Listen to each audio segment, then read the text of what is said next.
Sosialisasi ketentuan peraturan perundang-undangan di bidang cukai yang dilaksanakan Bagian Perekonomian dan Sumber Daya Alam atau BPSDA Kota Batu dan Kantor Pengawasan dan Pelayanan Bea dan Cukai Tipe Madya Pebean atau KPP BCTMP Malang ini digelar di 38 Front One Boutique Hotel di Jalan Hasanuddin, Kota Batu.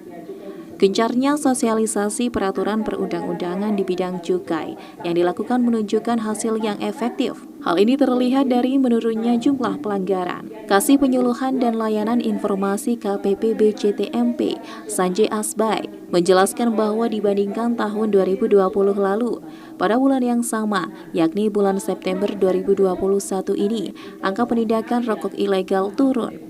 Sampai saat ini, tren angka penindakan rokok ilegal di Kota Batu pada bulan September ini menurun. Dengan gencarnya sosialisasi yang digelar secara rutin, kemudian operasi gabungan dengan Pemda menunjukkan korelasi yang sejalan. Sosialisasi digelar untuk menekan pelanggaran cukai ilegal dan mengurangi kerugian negara dari cukai. Peredaran rokok ilegal tanpa cukai ini merugikan negara, karena itu secara gencar pihak KPP BCTMP dibantu BPSDA melaksanakan sosialisasi kepada masyarakat, terutama yang berkaitan langsung dengan pemasaran rokok. Sasarannya ya tentunya meminimalisir peredaran rokok ilegal oleh mereka yang saat ini diundang sebagai pelaku usaha, supaya mereka tidak menjual atau menerima atau menyimpan rokok ilegal. Rokok yang tanpa cukai dampaknya itu ya besar sekali, Mas, ya. Penerimaan negara itu salah satunya yang terbesar itu dari cukai. 10% dari penerimaan negara sesuai dengan APBN kita secara nasional, itu cukai itu menyumbang 10%.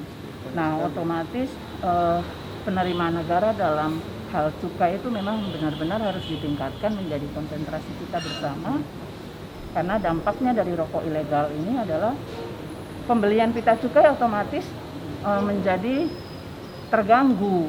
Mereka yang memang sudah punya izin resmi, kemudian mereka berusaha sesuai dengan ketentuan dan undang-undang, mereka terdampak besar. Nah, otomatis mereka bersaing dengan pihak yang sebetulnya mereka belum punya izin, prakteknya ilegal dan lain sebagainya, ya. Nah, persaingannya menjadi tidak sehat. Secara terpisah, Kabag Perekonomian dan SDA Setda Kota Batu, Dr. Anda Emilia TMSI, menjelaskan bahwa pihaknya melaksanakan kegiatan sosialisasi ketentuan peraturan perundang-undangan di bidang cukai ini untuk membantu KPP BCTMP, terutama dalam mengedukasi dan memberikan kesadaran kepada masyarakat, terutama pengusaha rokok kecil, agar tidak menjual rokok polos tanpa cukai. Dengan mengajak 30 pedagang dari 24 desa dan kelurahan yang ada di Kota Batu, yang diantaranya pernah menjual rokok polos tanpa cukai.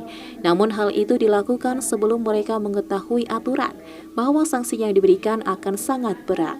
Setelah mengikuti sosialisasi yang diberikan ini, BPSDA berharap tidak ada lagi pedagang kecil yang menjual rokok polos tanpa cukai atau ilegal. Tujuan kegiatan ini salah satunya kita ingin memberikan kesadaran kepada masyarakat, khususnya pedagang-pedagang rokok kecil, agar tidak menjual rokok-rokok yang ilegal, terutama khususnya kita di Kota Batu. ada berapa pedagang yang hari ini diundang dari berapa? Setiap kali sosialisasi kita mengundang 50 pedagang, dan insya Allah mereka semua hadir. Pedagang yang seperti apa, Bu, yang diundang jadi peserta ini? Mereka adalah pedagang-pedagang rokok. Pedagang kecil gitu ya? Iya, pedagang kecil. Dari Kota Batu, Ari Pungka Aji, ATV melaporkan.